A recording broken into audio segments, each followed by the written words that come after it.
feeling super awesome this morning. I think I slept funny, but I can't decide. I just don't feel very good. But I didn't want you guys to not have video tomorrow. I don't know what we're gonna do today, something. Jeremy's uncle's been here visiting, and he comes like once a year usually. We didn't see him last year with COVID. He and my father-in-law met up to hang out, but he didn't come here, so it's been a while since we've seen him. So we spent yesterday hanging out with them, and then they came this morning to see the farm because he hasn't been here since we moved. We just filled this up, had to close the door because Daisy was eating everything. Are you guys angry? We've been walking around for like 30, 45 minutes and nobody's fed you. Yeah. It's like, Dad was out here before 8 and no one has fed us. And it's 9:30. So they're late. We're gonna get them fed, get water filled up because I didn't do that last night, and just to go back over there. Sorry, Poppy. At lunch today. So I don't really know. I was hoping to trim everybody else's feet today, but you guys can kind of see my hands are better. But I don't have any skin, like new skin there yet, and so probably gonna give it one more week. It's fine. Not gonna hurt anybody. Hello.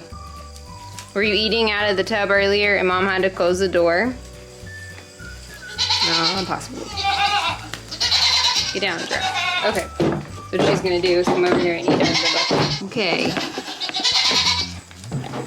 Girlfriend. I'm going to feed you.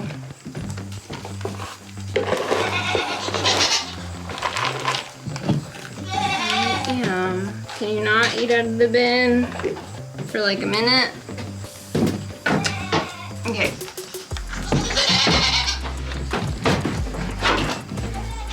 Okay. She can take the lid off. You can, can't you?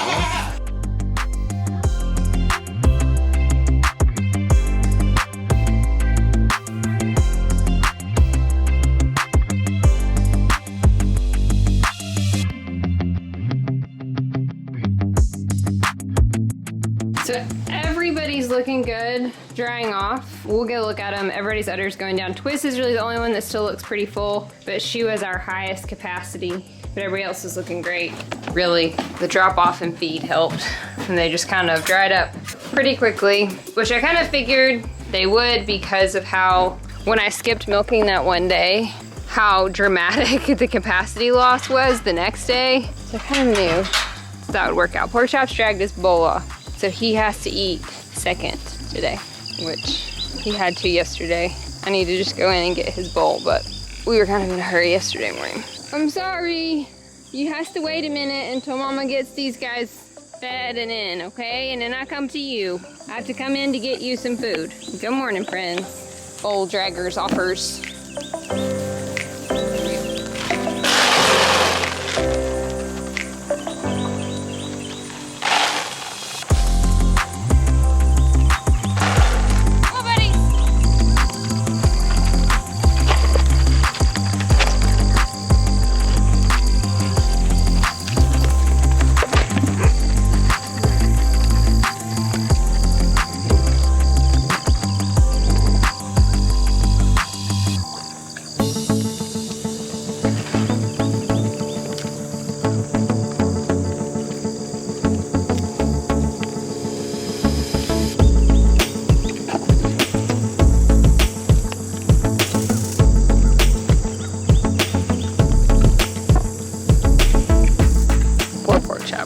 He's been very slobbery for a while this morning waiting on his breakfast. Morning, Daddy Kitten. What doing?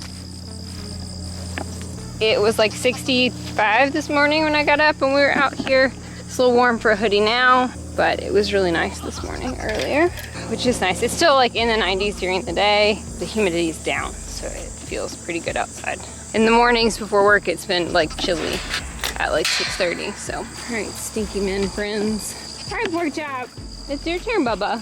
You ready for breakfast? Am I ever? Where have you been, lady?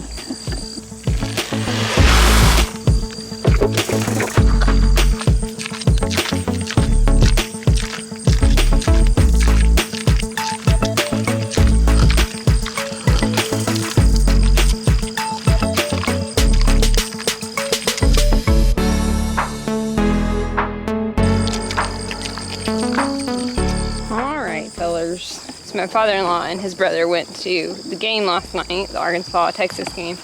My in-laws are originally from Dallas. My husband's uncle is a Texas Longhorns fan. So he came up to go to the game, and they went to the game, and so we hung out with my mother-in-law and watched the game last night. So it was like after 9 o'clock before we got home. I was tired, so get our waters filled up. And apparently it was warm enough yesterday that Pork Chop got in his pool because he drained out a lot of the water. He's such a happy boy. Such a happy piggle.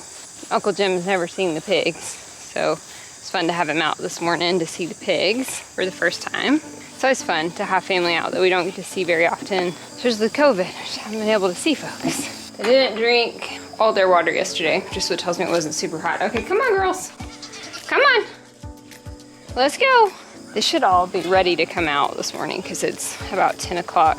Yes, and the grass is dried out, so it's about time. Come on, let's go. There are 2 waters here. They drank about 1.5 of those. Come on, girls. Let's go. Come on, pepperonis. Come on, honey. Come on, get up, baby. Maybe if we get the train going, they'll all come. Just dump water down the back of my leg. That was fun.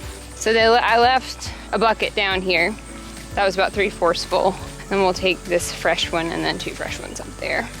This 4 flatbacks, it's a little bit more work for me having to haul the water. I think next summer we're really gonna work on some projects for like tank systems. A lot of that was just on hold this summer. We're just really, really busy with some like not farm related activities. Come on girls.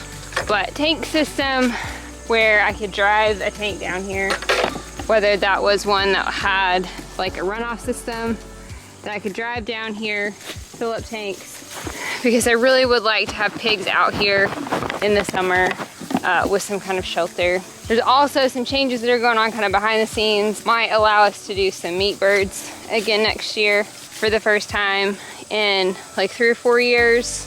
And my plan for them would be to utilize the net fencing and a charger for them, a lot like if you watch Al Lumna or Justin Rhodes like they do with their meat birds, and only do like 20, 25 at a time. Move them every other day out here once they're out on grass, and butcher them early. When we did meat birds several years ago, we kept them until they were 8 weeks old. It was just too long. So most people are butchering at 5 to 6 weeks, and I think that will help us make that more manageable. We also raised like over 150 the last time we did it, and I think it would be easier to do several rounds over the summer, a lot like both Justin Rhodes and Al Lumna do.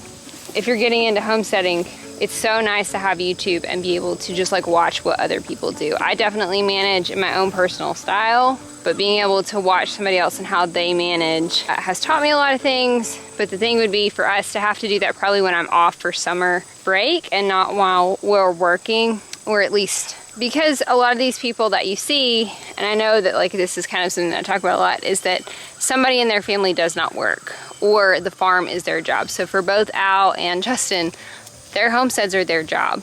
Justin does a lot of video production, and I would say that the Rhodes family is more into video production than anything. They have farm hands that help them now.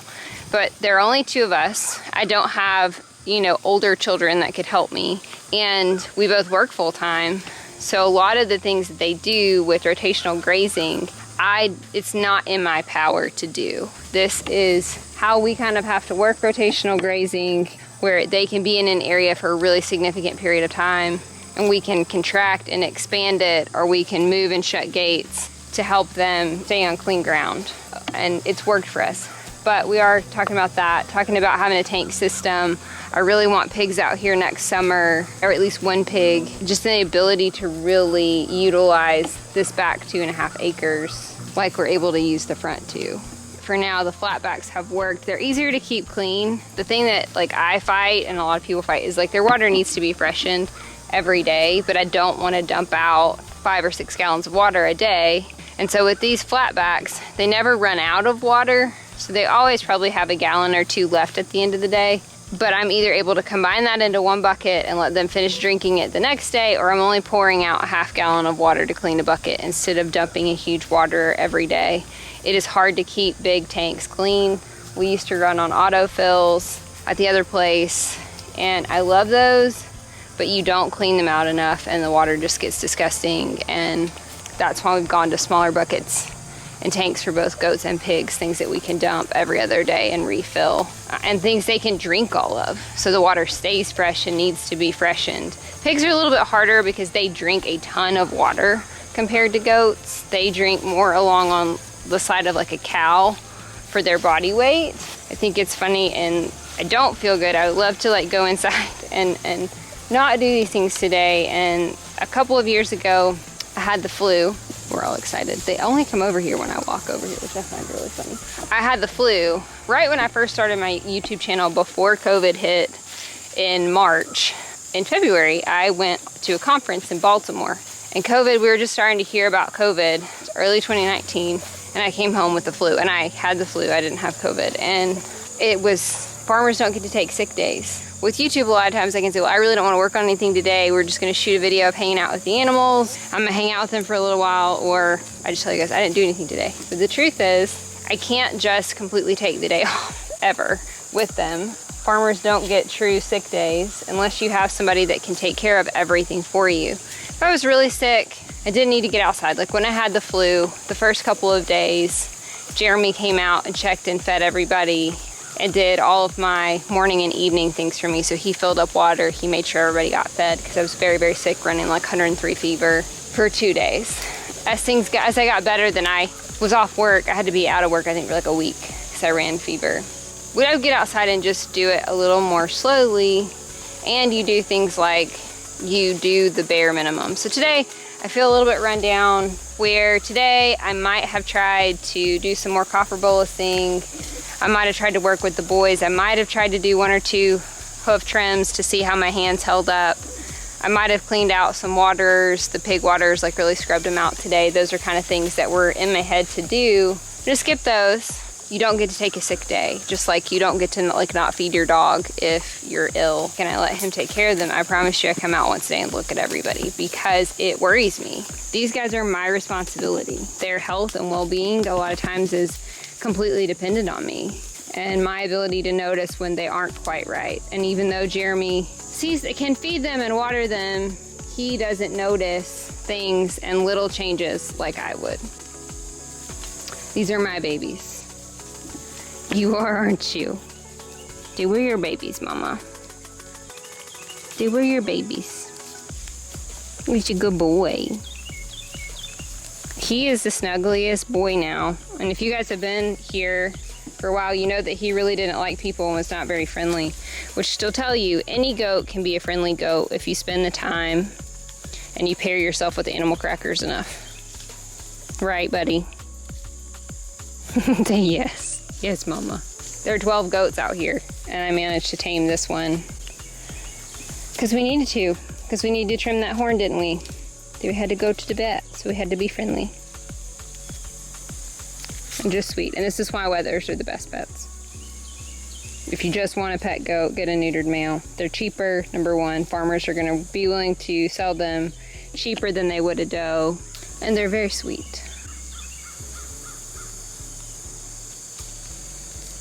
Not that the girls aren't, but Pepper and Link have way more chill dispositions than hormonal females. Yes, these girls can get a little spicy. So let's do a couple udder checks so that you guys can kind of see how the drying off is going. So it's been about 2 weeks, and the first week everybody's udder was pretty big and pretty tight still. Daisy, can you move? So we can look at Pop here. Can you move? Yeah, thank you. So you can see Poppy's udder pretty low. Lots of room, man. She has such good attachment in her udder. Draining nicely. Let's see Bunny. I don't want the poison ivy. Bunny's looking good, not tight. Doesn't look full at all. Drying off nicely. Padme is really probably the most dramatic. She's a first freshener. So she's gonna be. Are you scratching your head? Somebody was asking me if we were gonna trim all these little branches. And we talked about coming out here and getting them cleaned up so that it would look a little bit nicer, but they use them to scratch their head, and they're not scratching their head on the big tree. So Cece still looks a little bit full. She's not, her udder is not tight. She just has just a beautiful udder shape in general. Very nice and symmetrical, but looking fabulously. And then Patty, you can tell, very tiny little udder now. Nice and get nice and dry. And then Twiz. Wiz is probably the one, and it's hard, it's black. You guys aren't gonna be able to see as well, but she's definitely going down as well. All my girls have really great attachment, but going nicely, no issues so far. They baled all that hay this week, which is nice. It's a little bit concerned about predators in the tall grass. Not as much anymore, and it did disrupt a whole pack of coyotes, which is interesting. I don't know if you guys do like the Nextdoor app. They've been moving down the creek. Some people down that way lost some goats this week. Not on our road, but on the other side of the creek, to a pack of coyotes. They don't have a dog. But I know because Duke's kept us up several nights barking because the coyotes have been moving. They're slowly eating away at this. We will probably still have to, if we really want to clean this up, get in with some of these branches with the brush hog and kind of tear them down. They'll eat the green stuff, but they won't completely tear the limbs up. I am gonna go in. I think the boys have gone out for a minute, but they're gonna be back to look at the house here in a little bit, and then I think we're having lunch with the in-laws. So, things to do. Hello. Yes, ma'am. Are you? Has been just wound up lately.